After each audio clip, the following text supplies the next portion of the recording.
firm. So it's a little bit of security from a brake working better standpoint, but also from a, hey, I know I have brake standpoint. All right, so you see on the top of the screen, you have not only the drivers, but their fastest lap speed. Well, we've had a request. Big NASCAR fan watching home says he doesn't like speed. He wants lap time. So for him specifically, we're going to put lap time in for this practice, because that's what all the racers use.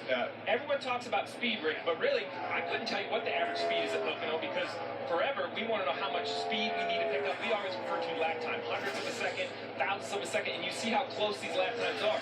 0.74, 0.76, 0.84. That's their fastest lap time, and during the broadcast we'll also show either some line graphs or some average lap times for 5 and 10 lap consecutive averages. Yeah, if you ask the pole sitter when he got done qualifying, hey, how fast you run? He would not say, I went 179 miles an hour. He would say, I ran a 50-20, because that's what matters. Time is what matters to racers. So I love times. That just shows you, Stenhouse, how much far he is off of the guy in 25th. I think that's much more relevant information. Steve, I think that's great that you're listening to the fans at home, and he's a man of the people. You're passing along that wisdom to the production team. Now, earlier this year, it was Kurt Busch who had the most success at Pocono. It looked as though Chase Elliott was on his way to maybe getting his first wins. He was battling with Dale Earnhardt Jr., but then the run. Kurt Busch got a run on both and was able to get by and hang on, stay out front, and get the win. What was surprising was that success taking place here with not his normal crew chief.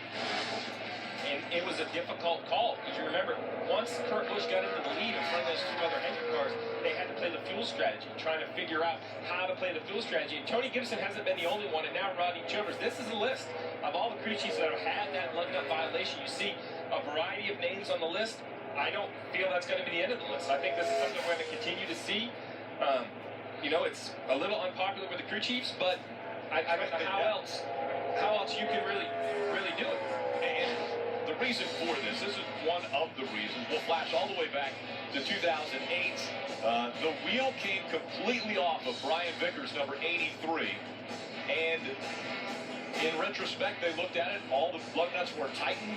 They wanted to make sure that things like that did not ever happen again. And so drivers have spoke up. They said, hey, guys, we need to make sure that we don't have that issue. And a lot of times it was NASCAR telling the teams, we need you guys to self-police. You guys need to make sure that if you feel a wheel is loose, come back in.